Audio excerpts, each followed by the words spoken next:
was obvious that the government of India made a fundamental error in thinking that they could engage in supporting criminal activity against Canadians here on Canadian soil, whether it be murders or extortion or other violent acts.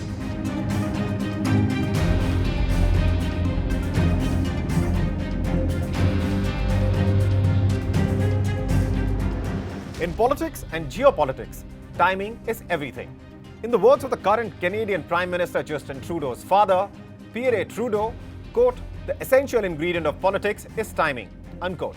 In this video, that's what we are focusing on, the timing. Timing of the India-Canada row, just ahead of the BRICS summit, during which initiatives which could encourage de-dollarization and bypassing the SWIFT payment system could be discussed. In this video, we will focus on the possible connection between these two. I'm Abhishek Singh and you're watching The Mint. This theory has been floated by some Chinese experts, so it is worth examining. Also, in the video, we will find out what Indian experts think about this connection. First, let's focus on what the Chinese are saying and why. And to be able to understand that, you need to understand that the West sees BRICS as a problem, if not an outright threat. Losing a war, if we lost the dollar as the world currency, I think that would be the equivalent of losing a war. That would make us a third world country, and we can't let it happen. So you're losing Iran, you're losing Russia. China is out there trying to get their currency to be the dominant currency, as you know better than anybody. All of these things are happening. You're losing so many countries. BRICS, as you know, is a grouping of non-Western nations with some of the biggest countries, including India, China, Russia, and Brazil as its members. Some countries which feel alienated by the West, along with many others, including NATO allies, are waiting to join this group. So what the US and Europe see as a problem is only expanding in size. But is it? Is BRICS a threat to the West? Well, to allay West concerns at least, BRICS nation leaders, including Putin, against whom the collective West is fighting indirectly in Ukraine, have said this again and again, that BRICS is not an anti-West platform. It's just non-Western in composition. If you look at 1992 and 2023, the combined growth in global GDP of the BRICS countries has doubled while the growth of the G7 countries has declined. And the BRICS countries are already outpacing the G7 countries on this figure. And it is quite obvious that by 2028, the gap in favor of the BRICS countries will increase. This is already an obvious thing. In some areas, humanity cannot exist without the BRICS countries. I am referring to food markets. BRICS was never built against anyone. Indian Prime Minister Narendra Modi said a very good phrase. He said recently that BRICS is not anti-Western, it's just non-Western. This is very important. But the increasing heft of the BRICS nation and the increased collaboration among member nations, including on trade in local currencies, has a direct bearing on how the West is reacting. So the Chinese claim does seem to have some merit, that the US and Europe are trying to slow down the progress made at BRICS. And to that end, the Chinese argue the Canada-India row was created to put pressure on India. As both India and Canada expelled each other's diplomats, Chinese experts who are used to looking at the US as an adversary, in some sense claim to have seen through the geopolitical game. Canada targeting New Delhi at the behest of a third country, the US.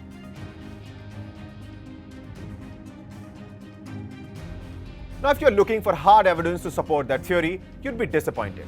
But as they say in diplomacy, what helps you see through the words are actions and the timing of those actions. And some of that evidence can be gleaned from the immediate and vocal support of the Five Eyes, followed by the United States Department of Justice formally naming and charging a former RAW official in the Guru Patwant Singh Pannu case, further complicating the matter.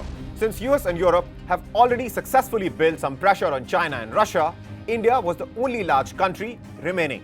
This after US is directly putting pressure on Russia through the Ukraine war and sanctions and building a stronger resistance against China. The heated exchange between India and Canada has been watched closely by Beijing. And this is being seen by some Chinese experts from the prism of the ongoing BRICS summit in Kazan, Russia. Now, there is some merit in the rationale behind that theory, as the grouping's popularity has been on the rise, with more than 30 countries, including NATO member Turkey, expressing interest in joining the bloc.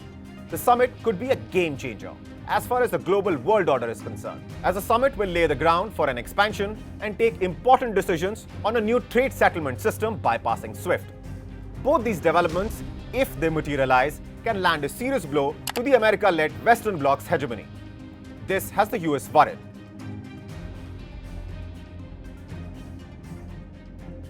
As per various estimates, the combined economic strength of the BRICS has already surpassed that of G7 in terms of purchasing power parity. So if BRICS were to expand further, West will be under increased pressure. And while we are discussing expansion, consider this. Turkey, which is a member of the NATO, has also expressed interest in joining the grouping. And if what Chinese observers have said turns out to be true, and Turkey manages to join, more NATO and EU member states might start jumping the ship, joining BRICS. This will become a much bigger problem for the West in that case. Now, some will disagree with the Chinese experts and say that's a very long shot. We think so too. In fact, some Indian experts have rejected the Chinese theory of a connection between India, Canada, ROW, BRICS and de-dollarization outright. I don't think that the action by Justin Trudeau first in getting up in the Canadian Parliament on the 18th of September last year, and then again holding a press conference this time and alleging that India is involved in the killing of Hardeep Singh Nijjar, and also that Indian diplomats are involved in tracking and colluding with terrorist elements and extremist elements to take action against these Sikh people of Indian origin who are residing in Canada. I don't think that is motivated by putting a brake on India's participation or India's enthusiasm as far as creating BRICS currency is concerned, or another payment system that could bypass the SWIFT.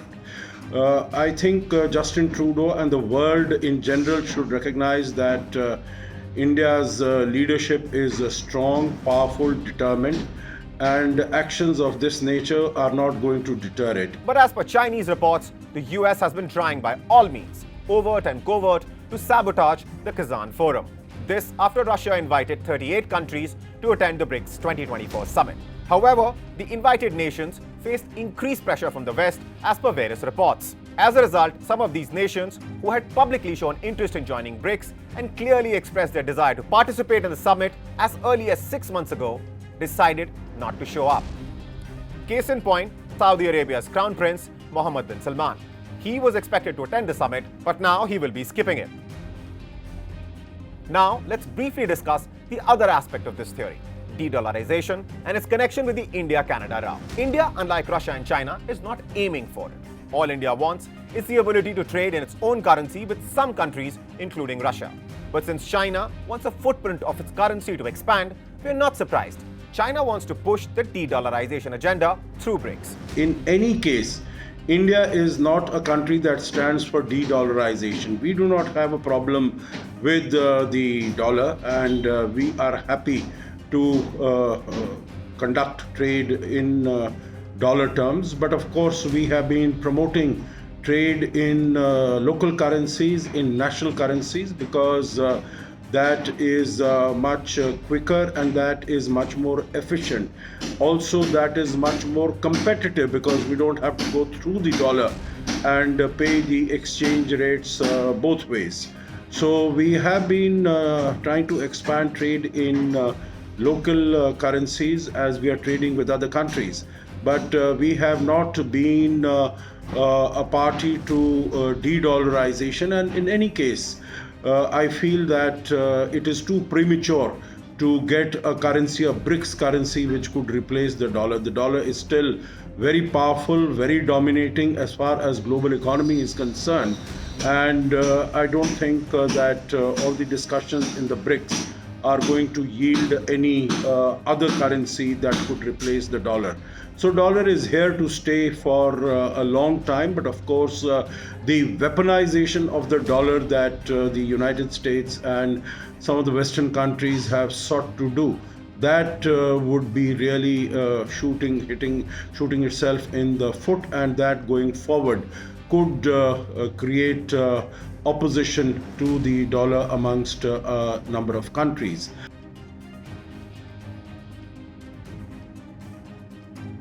Now, even though India and China have agreed upon disengagement just ahead of the summit, we know China can't be trusted, especially since China also has a Trudeau connection. In other words, what I'm trying to underscore is that the Chinese reports, which came immediately after the India-Canada row, could have been instigated by China for all we know. Considering the intimate connections between Trudeau and the CCP to pull India away from the West and support its efforts at BRICS. And since India had tied the possibility of any talks with China with disengagement or de-escalation at the border, China definitely did just that. Disengaged. Just so, and under pressure, neutral India is pushed to take another step towards the BRICS camp and support China's agenda at BRICS. In other words, both US and the West, along with the China, are trying to put pressure on India to side more with one side versus the other. So the question that India needs to find the answer to is whether its non-aligned or neutral position is slowly becoming more and more difficult to maintain, or that it still remains the way forward.